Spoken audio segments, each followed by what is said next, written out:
Okay, guys, this is certainly not M. Night Shyamalan's worst film, but it is still completely rotten. And I would say that this 51% audience score, it's completely fair, and I agree with it. It is 51% on the audience score with 34,712 audience reviews as of late January 2020, and it has a 67% on the tomato meter, meaning that out of 224 critics, 67% of them said that the movie was fresh. Well, I don't know about that. I think that's talking it up a bit too much, but this 2015 film, it deserves to be rotten, largely because it just wasn't that interesting.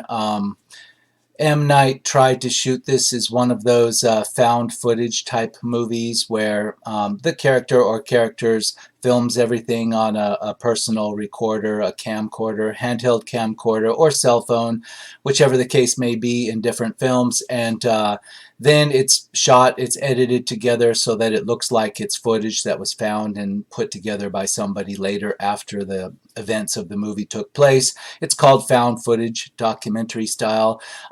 It doesn't really add anything to this film. In fact, it probably takes away some actual novelty from it because the way that M. Night shoots this, it doesn't take advantage of this found footage camcorder type of style.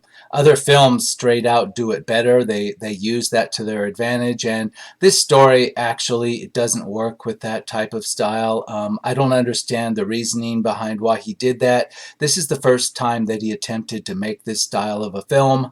It is not by itself why I considered this to be rotten, but it's a negative mark working against the film's interest. I mean, this film, it doesn't quite reach boring level for me, but there are parts, particularly in which the two kid characters are doing little amateur interviews between themselves and between who they believe are their grandparents, and it's not that interesting. It crosses very close to being outright boring, but it wasn't actually boring. If I thought it were boring, I would say that 51% would be too high. But no, I think it's about fair. It doesn't quite reach the boring level. 94 minutes long, and it does feel a little bit long. I don't think it is actually too long. It's just it crossed a little bit towards the slow and boring side in parts. But let's get right to the audience reviews and find out why other people might have a problem with this. I'm going to entertain 3-star and below reviews only because this is, after all, an episode of Rotten Reviews. That's what we're here for. So we've got our first review, half a star, from December 7, 2019. More than a month ago. Most boring and worst movie I've ever watched. Well, I disagree. Like I said, it wasn't quite boring, but it came close at times.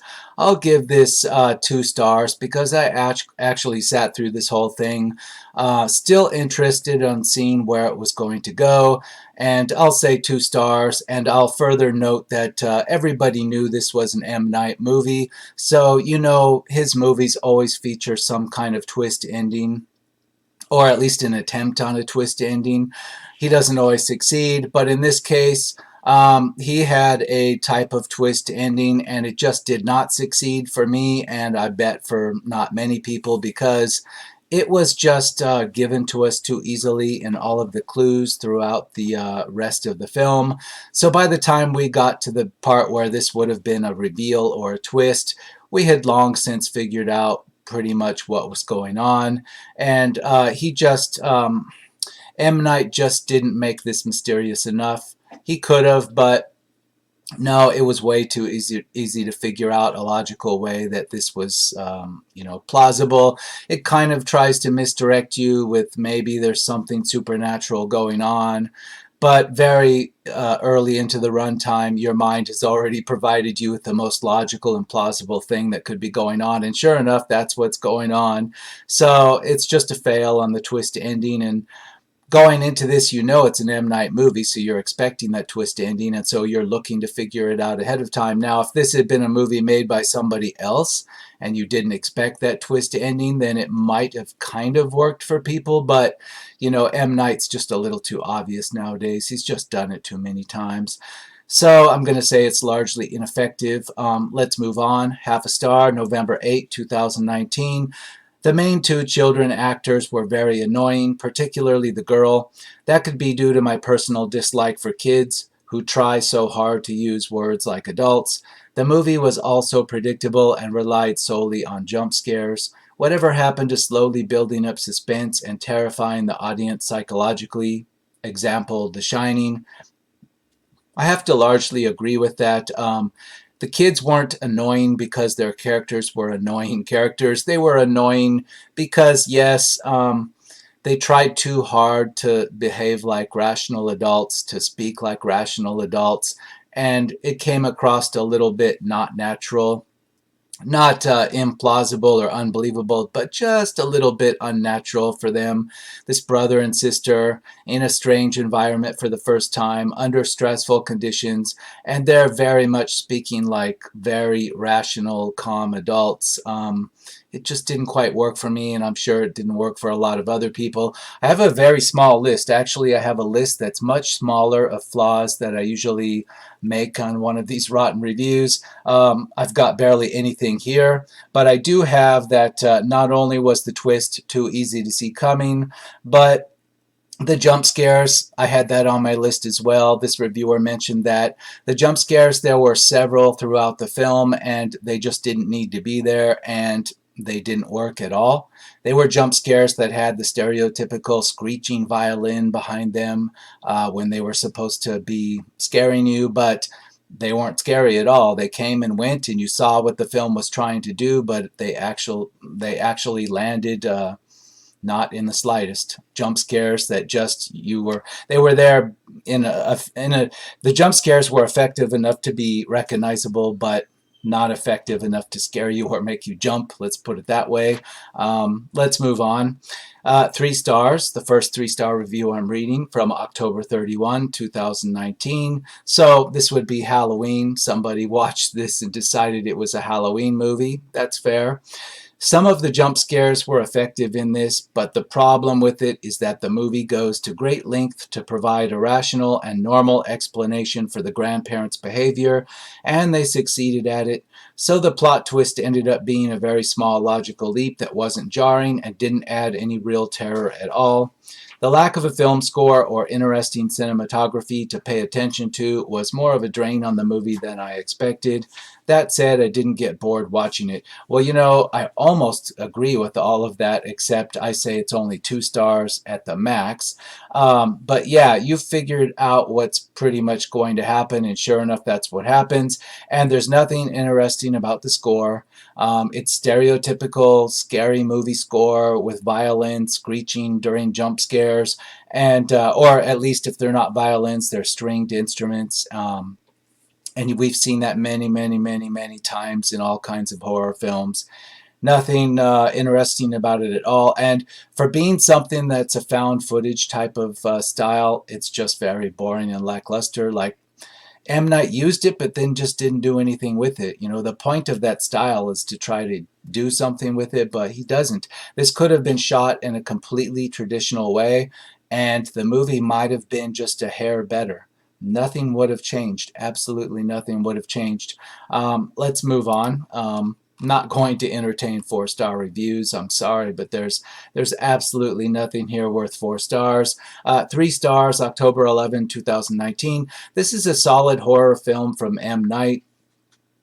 After years of him making terrible and almost unwatchable movies, he finally gets some redemption. It's not brilliant or must-see, but it's still worth a watch for any fan of horror films. I would say that this is not one of his worst movies. It's not offensively bad. It's not ridiculous. It's not goofy. It's not unintentionally funny for the most part, but just putting this up against other horror films from other directors, from no-name directors even, I'm sorry, it just doesn't add up. There's nothing scary here. It's weird. This film was weird enough to get me to watch the whole thing, and it was weird enough and creepy at times enough to make me wonder, what was going on and to keep me watching through the whole thing. But there was nothing actually scary here, nothing at all. So I completely disagree in that regard. 3 stars. Some scares might keep you going in this found footage horror film. No, you'd have to be a small kid. Maybe if you were 8, 9, 10 years old. But this is a PG-13 film. So I don't know. I guess if your parents took you to this as a 12-year-old, it might be effective slightly. But I'm going to say no. As a horror film, I would say it's just more of a weird film than a horror film. You've got entirely too much running time with the brother and sister just talking to each other in brightly lit, opened environments where you don't feel any fear factor at all. Maybe just a little bit of off-put creepiness from time to time, but I'm sorry, it's just not a scary film. 1 star, September 13, 2019. This movie made no sense. I'll disagree on that. It actually made sense, but it has some plot problems. Like, okay, the mom, very short and sweet. The mom drops her 2 kids off with the grandparents, and the mom has been estranged from her parents from, I don't know, for at least 15 years. She hasn't seen them in all that time, yet for some reason she decides she needs to go off on some cruise vacation with her boyfriend, and she just dumps the kids off at grandma's house after never even seeing them or speaking to them in about 15 years. And the movie tells you that that's what's happening. And so the kids have never seen her before, and presumably their mother has never shown them pictures of her parents before, which is a little bit hard to believe. It's kind of hard to believe that she didn't have any family photos of them to show them during this time. I mean, these are, one of the characters is a teenage girl, an older teenager, and the other character is a younger boy. Maybe he's 12 or so. It's not believable that they've never seen pictures of their grandparents before. It's just not. I'm not going to say it's impossible, but it just doesn't feel real to me. And going along with that, you have to kind of ask why, you know, as a plot spoiler, and I'm going to say that everything after what I say now is going to be a plot spoiler if you still haven't seen this movie from 2015. So here we go. The grandparents are not actually grandparents. They are a couple of escaped inmates from a nearby asylum, and they have killed the grandparents, stuffed their bodies into the cellar, and taken over the roles of the grandparents. And so when the kids show up, never having known what their grandparents look like, these escaped lunatics just pretend to be their grandparents and go along with the fact that the kids are going to be staying there for the weekend. The part of this, additionally, that doesn't make sense with the plot is that it is shown to us, literally shown to us, that the mom is off on a cruise ship with the boyfriend, yet the kids only need to stay with grandma and grandpa for 2 days for a weekend.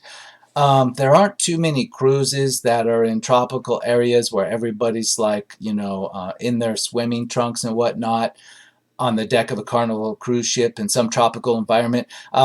Where the kids are at grandma and grandpa's house somewhere in New England, like outside Boston or something. And it's obvious that it's going to be pretty difficult for mom to just drop them off for the weekend, have this cruise in the Bahamas, and then be back in 2 days. I'm sorry, that just doesn't make sense. I don't know. M. Night just didn't put any thought into this.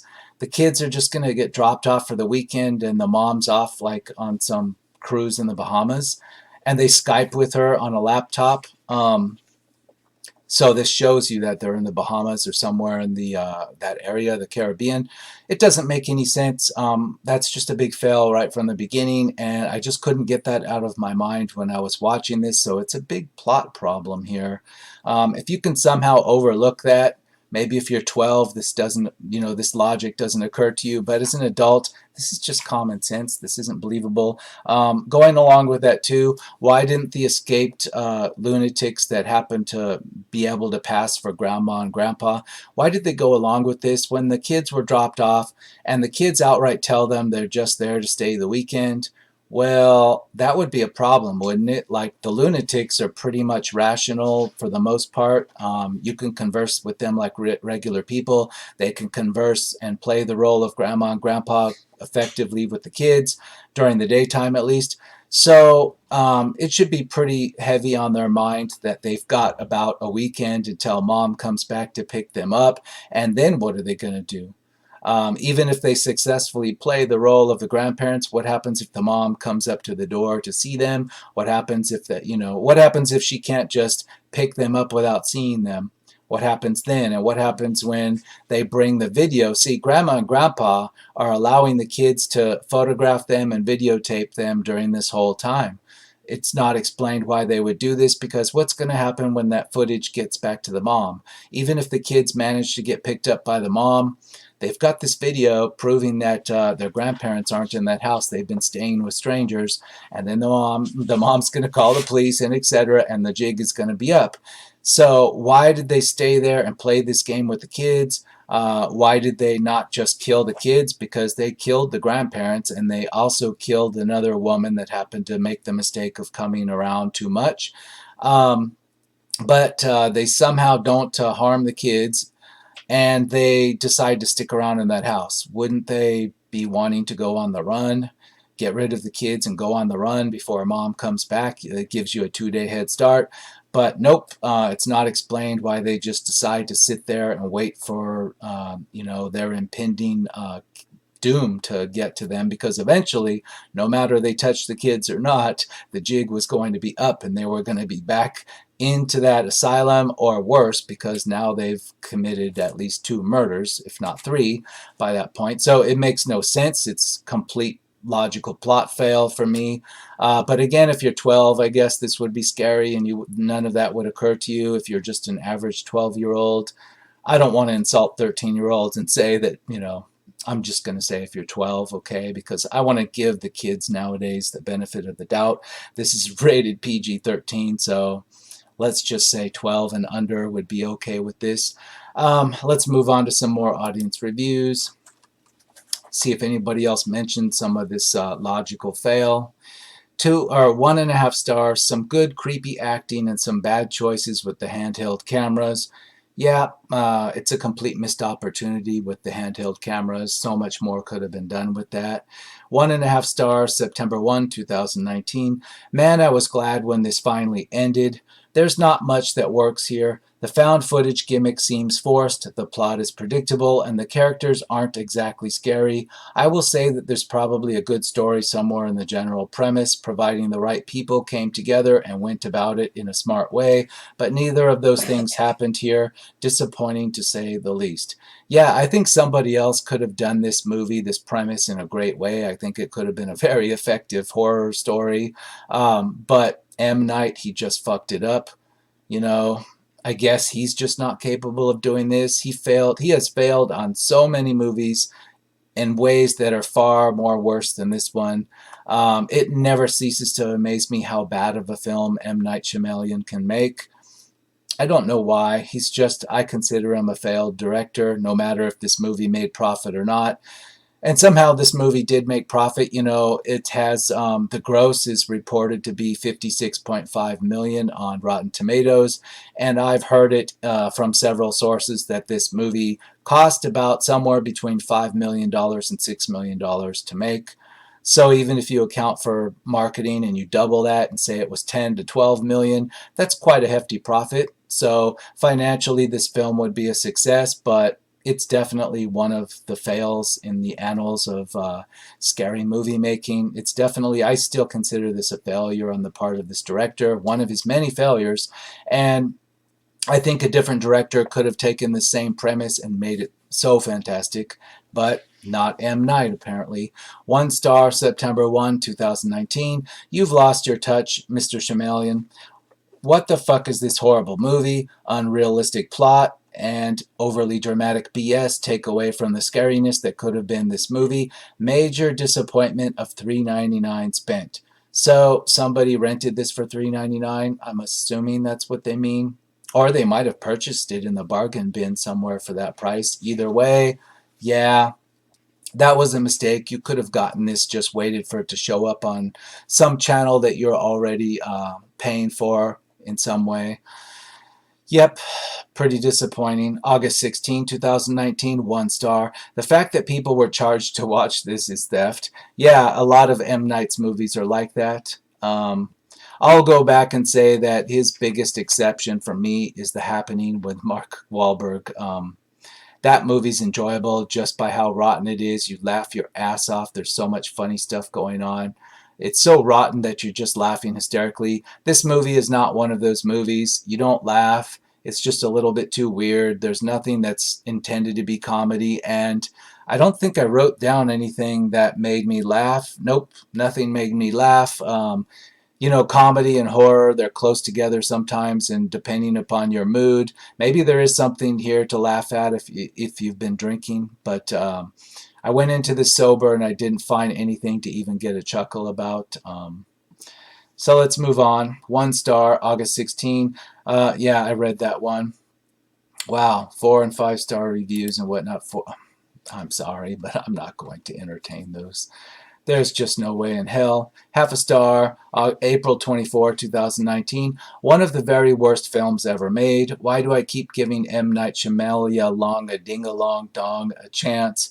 Well, if you went to the theater, you should have known better. I mean, really, you should have. Who goes to the movie theater knowing who directed one of these films and, like, they're just totally unaware that it could turn out really bad? His reputation precedes him, trust me. Even by 2015, his reputation preceded him, a bad reputation. Um, and it just goes downhill from there, unfortunately. So if you're dumb enough to not realize who made this and that you're probably going to be disappointed in some way, well, that's on you. It's not on him. 3 stars, April 19. This was really creepy at first with a great twist at the end. Then it just got really weird and kinky and honestly kind of sucked. Bad ending to a good movie. Yeah, you know what's interesting is most of the movie, these pretend grandparents don't actually do anything criminal or that scary with the kids. Yeah, at nighttime they kind of run around the house like lunatics and scratch things on walls while they're standing there with no clothes on and make weird grunting noises. But they don't actually attack the kids or anything. And then it's not till towards the end of the film where they realize that the kids figured out that they're not the real grandparents. And it took them a hell of a long time to figure this out. But when they finally did, and the fake grandparents know this, then they start screwing with the kids. And during one of those times, the grandfather character, he like rubs a dirty diaper in the kid's face. Like, it's pretty disgusting, but it's not exactly, a horror movie type violent act or anything, but it is very disgusting. And it's just they're weirdos, and they're actually suicidal. There's a part where the fake grandfather goes down into the cellar, and if he had not been interrupted by the kid, he would have blown his own head off with a shotgun, and then the movie would have been over very quickly. But no, the kid interrupts him, and then he pulls the shotgun out of his mouth and says, "Well, I swear I was just cleaning it. Really, I was just cleaning it." And then goes back to rubbing it with his cloth. And even as the small kid, like maybe it's a 12-year-old kid that found him doing this, saw that he was going to kill himself, but still, this very adult, articulate, calm kid still hasn't figured out that maybe they should go run and get help or try to escape that. Nope, it's just like, oh yeah, okay, he must have been just cleaning it, but he saw him sucking on the end of the shotgun about to pull the trigger. No, I'm sorry. That's why I say again, these kids they do really stupid things, like they don't know what's going on, but they speak like, 35-year-olds that are very well educated, and they stay very calm. Those two things don't add up together, I'm afraid. 2.5 stars. Meh, pretty cheesy and predictable. The kids are really annoying and not likable. Very unrealistic and silly. Yeah, it is, but if it had been done in a great way, it could have been just as unrealistic and it would have been enjoyable. But the director, he just didn't know how to do this in a good way. That's the problem. Despite anything that's just logically wrong. Like I listed, 3 logical problems here. That's what I wrote down. Plot holes, if you will. Those wouldn't have been enough, even as serious as they are, to destroy an effectively shot movie. Like I said, a better director, they could have done this same premise, left those same plot holes in there, and nobody would have noticed because it could have been scary, it could have been effective. But nope, M. Night just, he's not capable of delivering, so the plot holes just become really obvious. 1.5 stars. The Visit is not a good movie and does not vindicate M. Night Shyamalan. Before the twist at the end is exposed, there is no real danger to the child stars. As soon as they are in danger, the movie is over. The last 15 minutes of film where things get tense is not worth the first hour of the film. The script succeeds when the characters interact with each other and fails when they try to be funny or act independently. The performances are better than the script. M. Night Shyamalan should never attempt, well, in my opinion, they should stop funding his movies, and then that way we don't have to see him keep doing these things. But he somehow still gets funding. I mean, whether he self-funds it and then borrows some money, somebody out there in the finance world for movies is still fronting him money to do these turds, and it hasn't stopped in all these years. And in 2020, I have no feeling, I have no hint, no clue that it is ever going to stop. I'm sure there are going to be a lot more rotten films from M. Night. I'm sure of that. I think it's going to go on for quite some time.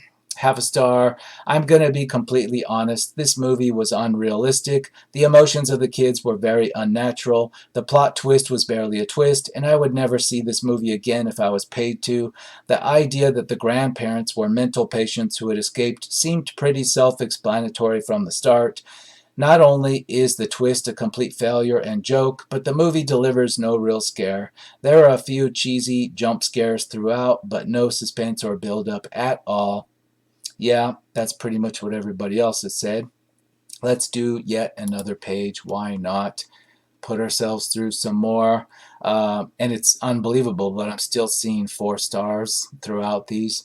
But here's a 2.5 star from November 17, 2018. So we're back, into more than a year ago. I am a sucker for the director despite the stupidity of much of this. Well, somebody is. Maybe that's the same thing that applies to his financing people because they're suckers for him too. 2 stars, November 1, 2018. The overall concept could work very well, but it doesn't. It's incredibly inane and insultingly obvious. It borrows too heavily from something in its climax. Yeah, it wouldn't surprise me if he borrowed this from something that did this type of thing much better. I'm sure it's not completely original. This same premise probably has been done, and I'm just not aware of it. It shouldn't be that hard to do, really. This seems like the perfect setup for a horror movie, psychological horror movie, thriller, but M. Night just can't do this type of thing anymore. Most of the time, he can't do any of this. October 19, 2018, half a star. Worst movie I have ever seen. Just wasted 2 hours of my life, and I will never get back to find out it was a couple of lunatics. You could kind of tell they were from the beginning. It was too obvious. 1 star, October 4, 2018.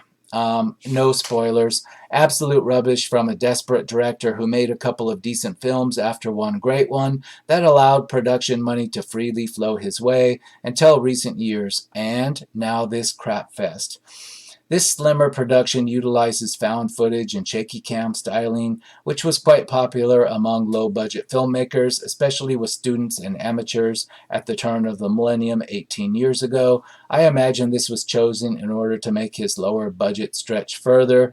Well, if that was the intention, it worked because this was quite a profitable film, unfortunately.